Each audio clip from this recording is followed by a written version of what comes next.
House of EdTech, Episode 15. Hey everyone, this is the EdTech Maestro, and you're listening to the House of EdTech with Christopher Nessie. The House of EdTech podcast is brought to you by Audible.com. Get your free audiobook download and a 30-day free trial at audibletrial.com/houseofedtech.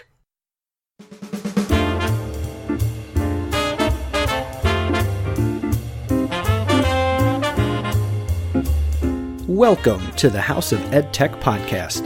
I am your host, Christopher Nessie. The House of EdTech podcast explores how technology is changing the way teachers teach and the impact that technology is having in education. My objectives include discussing technology that is changing our classrooms and schools and sharing information that you can hear about today and use tomorrow by talking to teachers, leaders, and creators like you and having them share their stories. Because whether you use it or not, technology is changing the way we teach and how our students learn.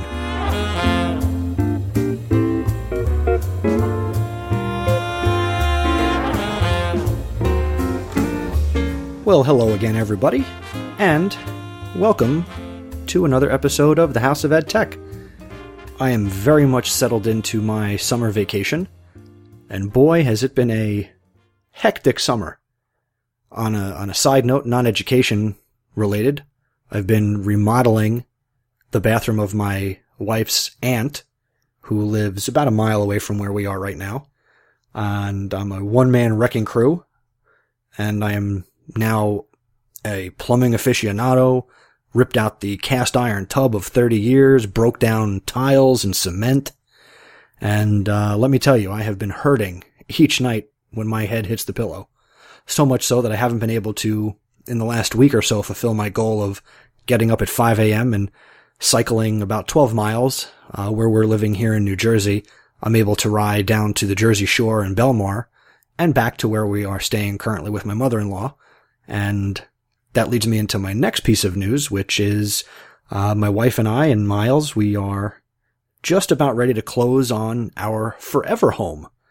And it's been pretty crazy. Buying a home is not easy. If you've ever bought a home, you know that. Don't let my fear scare you off if you've never purchased a home. It's really quite exciting. And we found a fantastic property that will keep us close to our family and friends.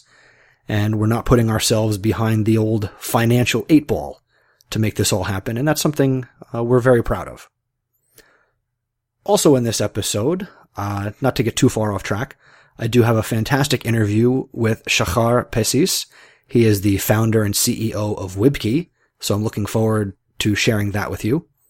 And I also have the usual segments, which have some great content, the EdTech Thought and my EdTech Recommendation, which both continue with my current show theme for the summer, which is Summertime Fun PD. And PD stands for something a little different in this episode, so stay tuned. And of course, I do have the House of EdTech VIP that I will reveal later in this episode. Before I get to the not my special content, well, all the content is special, but before I get to my featured content, I do want to send out a special thank you to Nathan, who recently left some great positive feedback and a great rating in iTunes, and I appreciate every one of my listeners, and that many of you have taken the time to show your support of the House of EdTech podcast. And continue to do that. Take the time to head over to iTunes and leave a positive rating and review because, again, as I say in every episode, this helps to put the House of EdTech podcast in front of people who might enjoy listening to the program and benefit from it. And your feedback has been overwhelmingly positive. So thank you to Nathan and thank you to everybody who has taken time to leave feedback for the show. With that being said, let's get to this episode's featured content and my interview with Shachar Pessis of Wibki.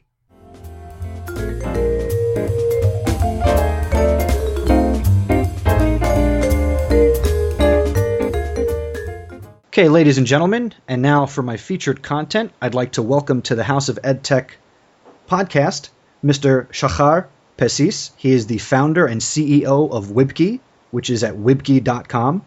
He is a creative and open-minded individual with a strong background in finance and accounting, with a love of music and art. He has a bachelor's in economics and financing from Ben Gurion University of the Negev, which is in Israel, and he is also my first international guest. Welcome to the House of EdTech podcast, Shachar. Hi, it's a pleasure meeting you, and I'm glad to be your first international on your podcast.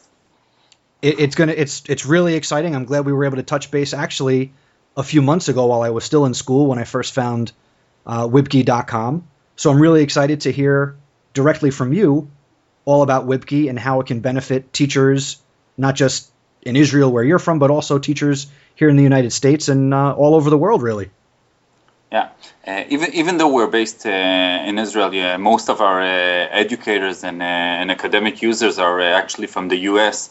Wibki is our second startup, and when we created it, we didn't have in mind that it's a tool just for educators. It's a tool. Wibki is a tool that offers you the option of saving your favorites and then accessing them from any device. And Wibki.com was discovered on, you probably know this blog, Free Technology for Teachers, by Richard Bryan. I think that's his name. And he wrote about us, and we found out that educators love our product, and they use it in a different way than our regular users. By the way, we have also a domain, especially for educators, which is edu.wibki.com. And we noticed that educators are using our product a little bit different than how regular users are using it. That what they're actually doing is that they're creating a page, they're saving all of their favorite pages that they want to share with their students, and then they set it as their home page for all the computers or iPads which are in the classroom. So we discovered that it's a great tool for educators, and as we discovered it, we focused more on educators than on regular users, and that's how we got to know you and this interview. So let's go. I'm a social studies guy, so let's get a little bit of a history lesson. Where did the name Wibki come from? Is it short for something or something you made up? How did we get there? Wibki comes from what we talked. I didn't elaborate more about the product Wibki, but Wibki is web key, and we're here to help you discover more websites, to help students discover more websites based on actual usage, based on websites that you're visiting. Because what's happening today is that most of the people know between 5 to 10 websites, and that's what they use on a daily basis. And with WebKey, which is Wibki, so just a change with the letters in them, we help you discover more websites based on your usage. So that's where the name comes from. Very cool. And can you tell us a little bit more about your background in technology and how you got into, I guess, web startups and where the idea came from? Yeah. Well, we've been doing startups for the last 8 years. We have previous startups called All My Faves. And All My Faves started 8 years ago as a very simple website, which is kind of like Yahoo, which was in those days, which was a directory. And you have the top categories, and then you have the top sites in each category. So we started as 8 years ago as a visual portal. And with time, we evolved and we made the site more personal. With Wibki, the idea behind Wibki is that we started about a year ago, was taking everything that we learned with All My Faves and creating it as a much more smarter platform. With Wibki, you can create your own page, add as many favorites, as many bookmarks as you want, access it from any device, and then the next step, and this is what we're working on, is that based on what you are using and based on the websites that you're visiting, we will be able to recommend more websites that you will actually want to use. Because what's going on today in the world of discovery on the internet, that discovery is random. Like you go to Stumble Upon or you go to any other discovery engine and you say, I'm interested in education. And then you get random websites which are not necessarily what you're looking for, because education is very, it's a very broad topic. So we're taking, we see which websites you're going to, which websites your students are visiting through our platform, and eventually based on that we will be able to give you meaningful discovery. So that's the big vision behind Wibki. That is awesome. I hadn't yet realized, as I said before we started talking, I have not yet signed up for Wibki. It's on my list of things to do this summer. But it's I did not know that you guys make recommendations, that there's, I guess, an algorithm or something that will then kind of give you more things you might find useful. Exactly. We actually, we have some examples of educators that are already using the platform, and inside Wibki you have also a profile page, which is showing you how many times each of your students, to which websites they visited, and to which website they visited more often. And based on this visit, we have in the profile section, we have a section of recommendations that are updated almost every day based on the websites that your students are visiting. And obviously, the websites that the students are visiting are the websites that the teacher, the educator, are sending the students to these specific pages. What has some of the feedback been from educators, since you mentioned you have a separate domain for education? Yeah. What are teachers saying to you? Well, the feedback is great. Some of the feedback that we're getting is phenomenal. That it's a time saver. It's a great way. Teachers want to share. Like today, teachers want to share so many links with their students. And how do they do it? And how, especially with K-12 students, and I'm talking about the more younger ones. How do you tell them to go to those websites? And they don't know how to type yet, and they don't know letters yet, but they do recognize visual appearance. They do recognize logos. And so the feedback is that we're getting is that Wibki is a time saver in terms of time saving in the classroom, and it's a great tool for helping them share more links with the students. So we're getting great feedback from teachers. We're actually in touch with these teachers because we want to learn from them. And that's the big idea behind Wibki with educators, is helping educators share more content, more meaningful links with students, because they can go ahead and start sending emails or through Google Drive or a specific Moodle or Blackboard. But here is a visual appearance that you can put on all of your computers. You just need to share with your students one link. We see a teacher like, for example, Miss Day, okay? www.wibki.com/Miss Day. And she sends this link to all of her students. She got it as their homepage on all of the computers. And then they got everything in front of them. And then if she wants to update it, she just needs to update it once. And she doesn't need to send emails and send it again and again with the students. So it's a very simple tool. And it's a great way, what the feedback that we're getting from educators, that it's a great way for sharing content, for sharing links with students.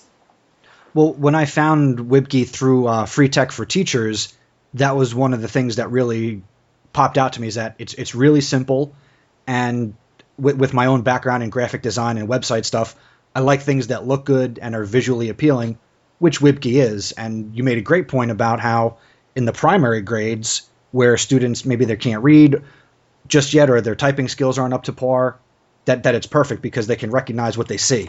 And I think that's fantastic. Exactly. Now, I since we're doing this as a video call and the podcast is audio, I see behind you have the Think poster. Yeah.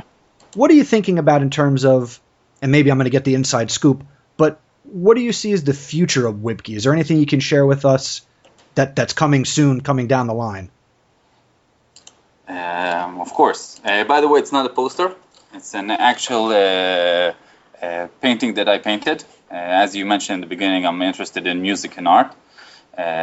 So this is, one of our mottos. Actually, it's taken from the motto of IBM, which on all of their computers about more than 100 years ago. A friend told me about it, that was one of their mottos, and they had it in the office to encourage people to think. So that's, encouraging us to think every day and how to make Wibki better. And in terms of the future of Wibki, nowadays we're trying to work with some educators in the EdTech space, to reach as many schools as possible. We have a big competitor which is called Clever. You probably heard about them, and they raised $10.4 million recently. And we with Wibki, we didn't raise capital yet, but we're very close to it. It seems that our round will be closed soon. And as soon as we close this round, we want to reach as many schools as possible in the US, UK, and Canada, and penetrate the school market, penetrate the K-12 schools all over the US to really give educators the option of offering a better way of communicating and sharing links with the teachers. So this round of investment that we're doing is mainly in order to help us market our product to more educators and reach as more schools as possible, because we truly believe that with our product we can change the way of how teachers are communicating and sharing links with their students, and that's education in the 21st century. The educator has so much information. How does he share it? He or she share it with the students.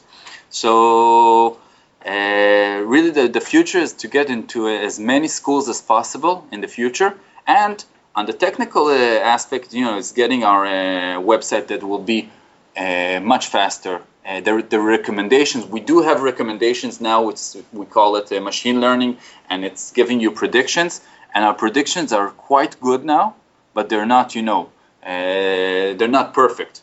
And we're working on getting these algorithms better and getting them perfect. And that's it, just getting the product, visually we can improve, we can be faster, and reach as many educators as possible at the end of the day. 2 points. First, I've never heard of your competition that you mentioned when you started that response, so I've never heard of them, so that's good, regardless of how much money they've raised. What was this? What was my second question?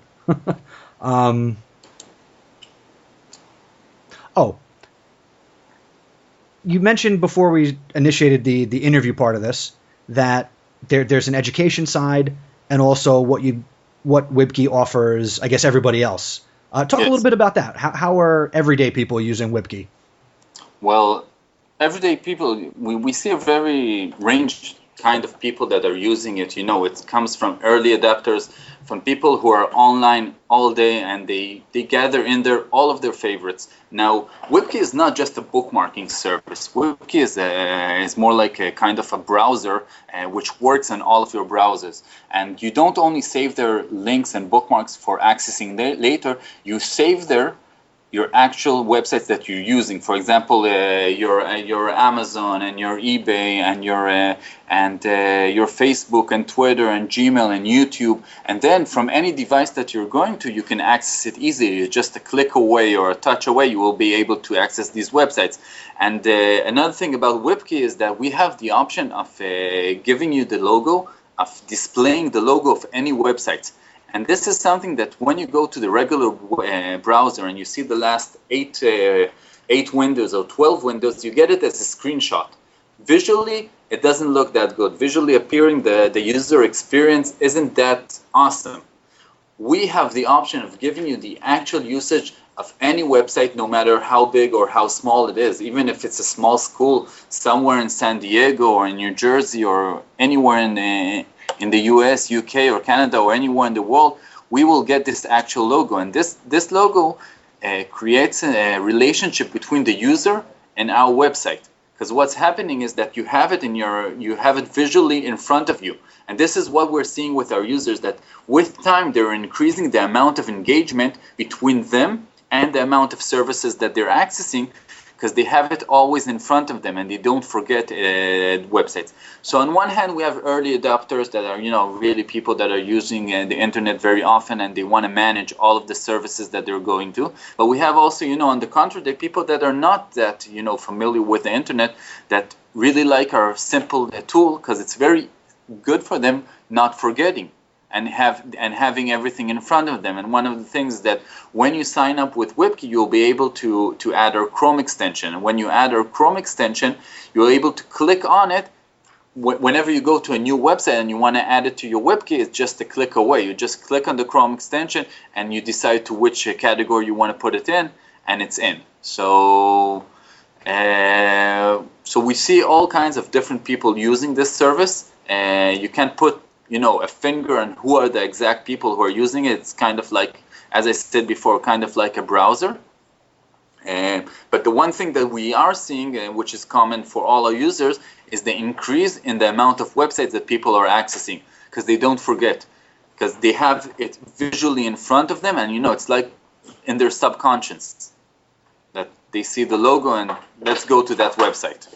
Absolutely. And from what you just said about, I guess, the quote-unquote regular users who aren't in education, there's not really a difference. What you mentioned, what everyday people go there for, is exactly what I, as a teacher, and what schools and school districts are looking for in terms of like a landing page, a portal page, a jumping off point for classrooms. So I think it would be great in schools that are, with so many schools going to Chromebooks and tablets, and you said it's cross-platform, so it works on Android, iOS, all that?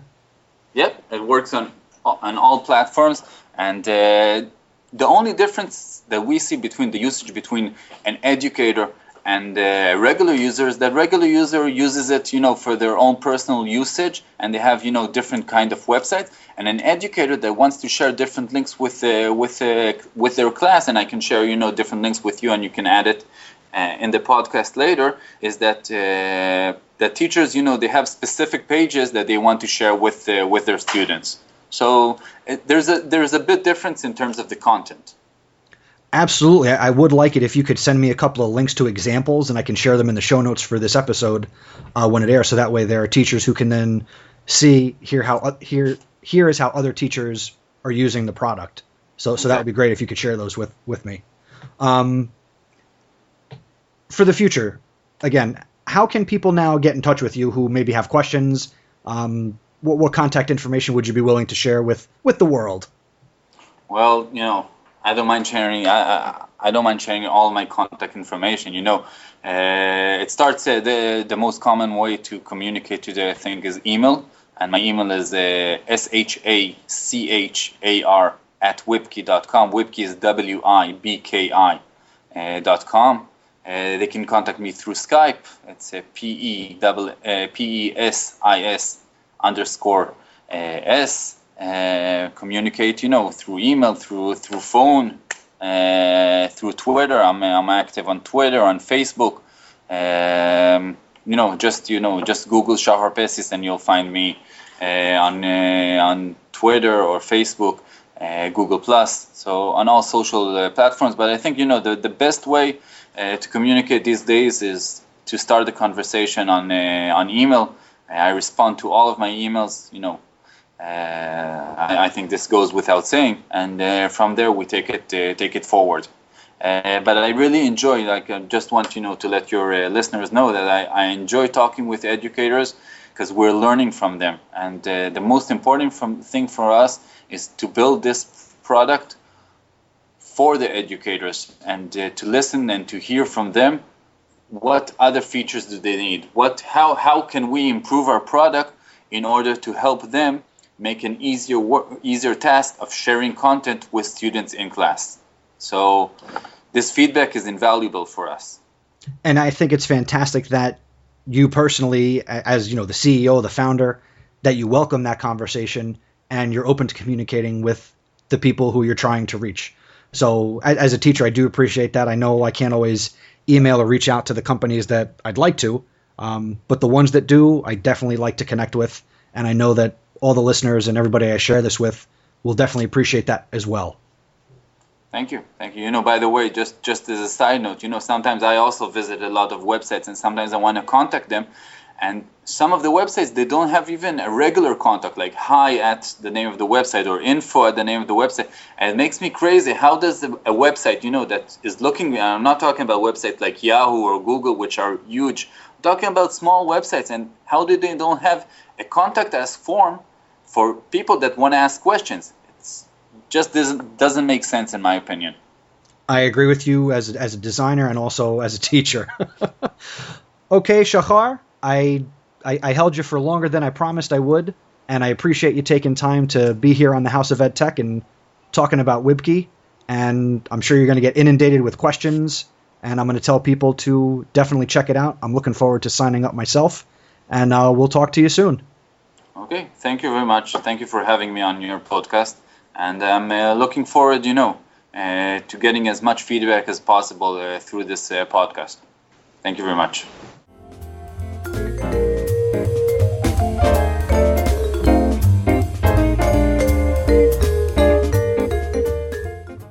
And now for my EdTech thought. PD most often revolves around becoming a better and more improved professional. As educators, we attend conferences and workshops on a pretty regular basis. The goal of workshops is learning something that will improve my teaching and ultimately better my students. I consider teaching to be a noble profession, ranking its value among that of lawyers and doctors, as many of you do as well. These are two other professions where keeping current is not only valuable, it is a must for long-term success. Would you want to retain a lawyer who did not know the most current laws? Would you see a doctor for a surgery who used leeches or any other antiquated medical technique? No, you wouldn't. So as teachers, we too must keep current on the latest research and trends in education. Again, the goal is to be the best teacher we can be and ensure our students learn. But, like everyone else, regardless of your profession, we are all people. We all have lives outside our jobs and our classrooms. Whether it's our families or our hobbies and personal interests, we are not so devoted to our craft with no other interests or areas of our lives that are important to us. This brings us to the idea of personal development. What can you do, and what do you do to improve yourself as a person? Not a teacher, but a person. What are the things we do that make us better people? Personally, outside of education, I am still a learner who's always looking to acquire new knowledge. For example, I'm not the handiest man out there, but I can get most jobs done around the house. And I am certainly not afraid to watch videos on YouTube about plumbing or roofing or decking or electrical in order to give myself a better chance of acquiring the knowledge and maybe even giving that home project a shot. I am now also an avid listener of podcasts. I listen to podcasts about podcasting, and I'd like to give a shout out to the podcast answer man, Cliff Ravenscraft, over at podcastanswerman.com, and also to Daniel J. Lewis of the Audacity to Podcast, which is at theaudacitytopodcast.com. These are two great podcasts simply about podcasting. And they also talk about ways that you can be tapping into your entrepreneurial spirit. So it's really a great podcast for business people. And someone like Cliff Ravenscraft has a great message, which I really suggest that you check out for yourself. I think he's a dynamic speaker, and I look forward to tuning into his program each week. For personal development, I also really enjoy the 5 a.m. Miracle podcast with Jeff Sanders.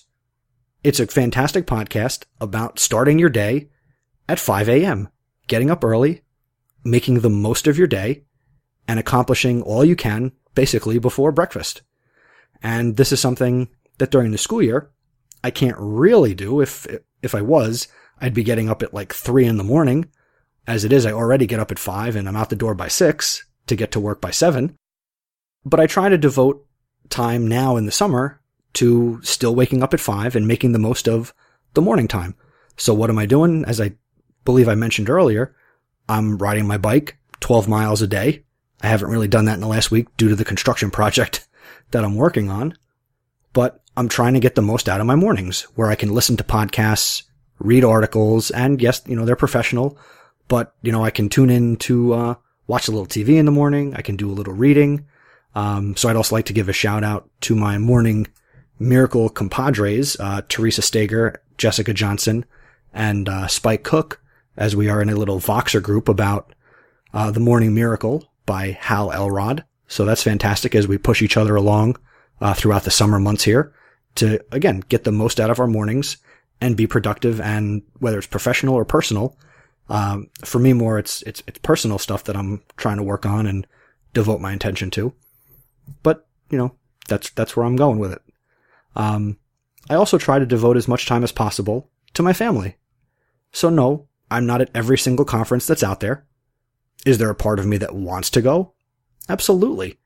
And I'd be lying if I told you that I didn't want to go to every conference that's out there that's, EdTech related and, meet the vendors and, talk to the companies and, get the swag and learn as much as possible.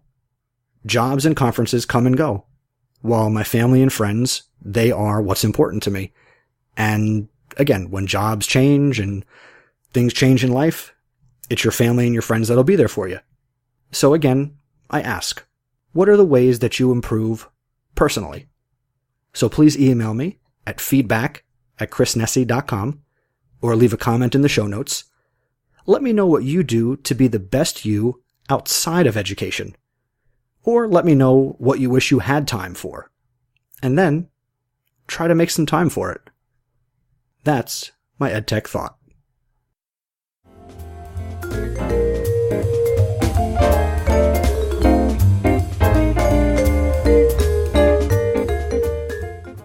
And now for my EdTech recommendation. This is very simple and, quite frankly, involves zero technology.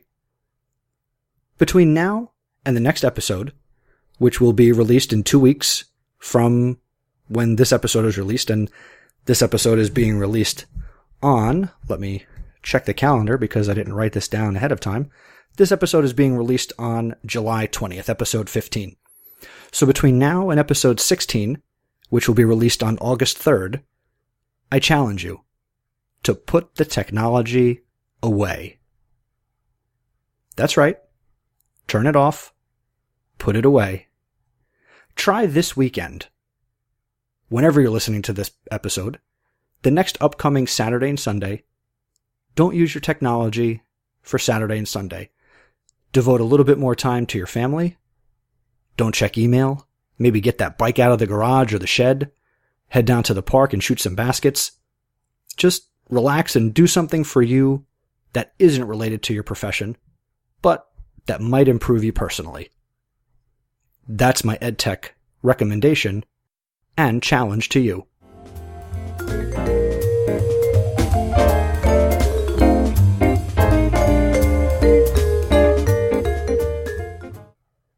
And now it's time to announce this episode's House of EdTech VIP. And this episode's VIP is Miss Shelley Terrell. Shelley Terrell is a teacher trainer, international speaker, instructional designer, and founder of the 30 Goals Challenge. She's also one of the founders of the EdChat #chat, and the Reform Symposium e-conference. Shelley has an honors BA in English with a minor in communication and a specialization in electronic media from the University of Texas at San Antonio, and a master's in curriculum and instruction in ESL from the University of Phoenix. She also supports and instructs thousands of teachers and students worldwide through the various online and face-to-face learning events she organizes and moderates. And most recently, I participated along with TeacherCast.net's family of friends in the 5th annual Reform Symposium e-conference. And there'll be a link to our presentation about mind-blowing media, our keynote panel with myself, Jeff Bradbury, Teresa Stager, Dr. Spike Cook, and Dr. Sam Patterson, where we talked about how we create mind-blowing media and the value and how teachers can get started in that. And again, there'll be a link to that in the show notes. And as always, I do encourage you to connect with Shelley. She is on Twitter at Shell Terrell. Her handle is SHELLTERRELL.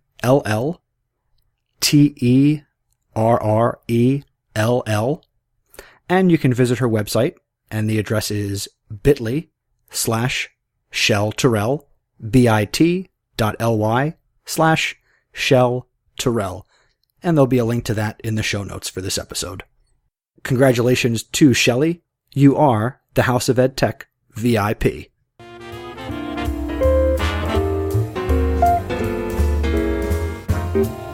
Well, that's going to do it for this episode of the House of EdTech. Once again, I am Christopher Nessy. Keep the conversation going and visit my website, mr.chrisnessy.com.